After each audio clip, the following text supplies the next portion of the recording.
কাণ্ড টকাৰ অভাৱত নিজ সন্তানক বিক্ৰী দেৱশিশু বিক্ৰী পিতৃ মাতৃৰ ওদালগুৰি জিলাত সংঘটিত হৈছে এনে কাণ্ড 10,000 টকাত বিক্ৰী দুই সন্তানক ওদালগুৰি জিলাৰ পানেৰীত ভয়ংকৰ ঘটনা আৰ্থিক দৈন্যতাৰ কবলত পৰি ভোকৰ তাৰণাত দেৱশিশু বিক্ৰী পিতৃ মাতৃৰ 2টা বছৰত 2টাকৈ দেৱশিশু বিক্ৰী কৰিলে নিজ পিতৃ মাতৃয়ে দুৰ্ভগীয়া পিতৃ মাতৃক ঘৰ বান্ধি দিয়াৰ প্ৰলোভন দি জন্মৰ দিনাই দেৱশিশু কিনি লৈ যোৱাৰ অভিযোগ তথ্যমতে যোৱা ৰবিবাৰে জন্ম দিয়া কন্যা সন্তানটিক ঘৰ সাজি দিয়াৰ প্ৰলোভন দি লৈ যোৱা বুলি জানিব পৰা গৈছে ওদালগুৰি জিলাৰ পানেৰীত সংঘটিত হৈছে এনে জঘন্য ঘটনা টংলাৰ এটি পৰিয়ালে কন্যা দেৱশিশুটোক কিনি লৈ যোৱাৰ অভিযোগ উত্থাপন হৈছে আনহাতে এটা বছৰ পূৰ্বে দৰিদ্ৰতাৰ সুযোগ লৈ একেটা পৰিয়ালৰ পৰা এটা দালাল চক্ৰই 10,000 টকাত আন এটা শিশু ওদালগুৰি জিলাৰ মাজবাটত বিক্ৰী কৰি দিয়াৰ কথাও সদৰি কৰিছে নিজেই জন্ম দি নিজেই বিক্ৰী কৰিলে 2টাকৈ কন্যা সন্তান আৰ্থিক দৈন্যতাৰ ফলত এনে মৰ্মান্তিক ঘটনা সংঘটিত হোৱাৰ সন্দেহ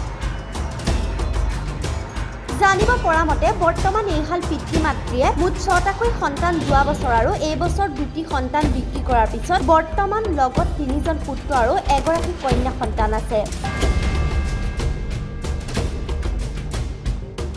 উক্ত দুৰ্ভাগ্যজনক ঘটনাটোৰ সম্পৰ্কত একাংশ স্থানীয় ৰাইজৰ মাজত আলোচনা চলি আছে যদিও আৰক্ষী বা জিলা প্ৰশাসনক অৱগত কৰাবলৈ সাহস নোহোৱাটো চিন্তনীয় বিষয় হৈছে এনেধৰণৰ মৰ্মান্তিক ঘটনা সংঘটিত হোৱাৰ পিছত জিলা প্ৰশাসনে কি পদক্ষেপ গ্ৰহণ কৰে সেয়া সময়ত হৈ পৰিব লক্ষণীয় বিষয় কি নাম আপোনাৰ ৰীমা মুৰাৰী কি লিখে ৰীমা মুৰাৰী আৰু আপোনাৰ নাম কি পাউলছ মুৰাৰী আচ্ছা আপোনালোকৰ এই গাঁওখনৰ নাম কি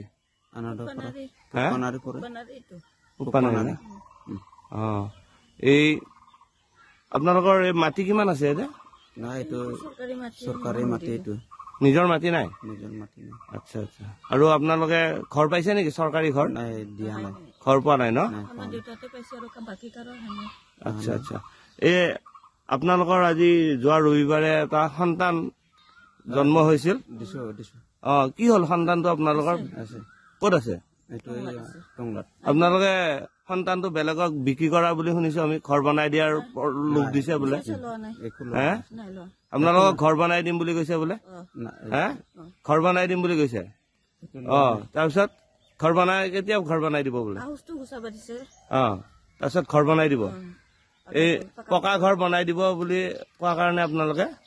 সন্তানটো দি দিছে আৰু মই কৈছো যদি আৰু ভয় কৰি আছে যদি কিবা কয় যদি চলিটোক লৈ গেলি হল একো টকা পইচা মিলোৱা নাই এনে কি কাৰণত আপোনালোকে সন্তানটো দিছিল ঘৰ কাৰণ নাই একো নাই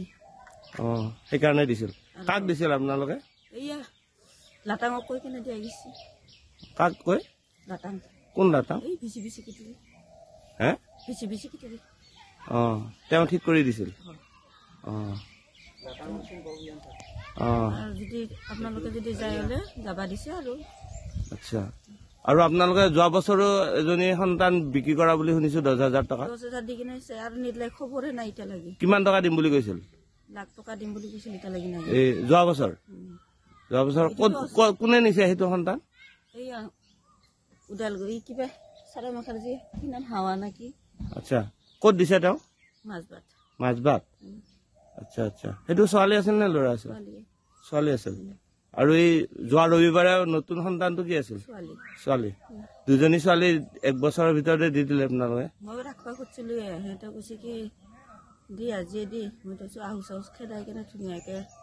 দি পঠাম কেইটা আপোনালোকৰ ল'ৰা ছোৱালী কেইটা মুঠ পাইটা 3টা আপা 3টা আপি এটা বৰ্তমান 4টা আছে লগত আৰু 2টা বিক্ৰী কৰিছে আৰু এটাতে এনেই লৈ গেল থগাই কেনে ঔষধ খুৱাই না কি খুৱাই কেনে লৈ গেল যেটা খবৰে নাই ইটোতো ওচৰতে আছে ইটো আহিব ইটো মাতলে আহিব কলাইগাঁৱৰ পৰা অখিল শৰ্মাৰ ৰিপৰ্ট টিভি সংবাদ।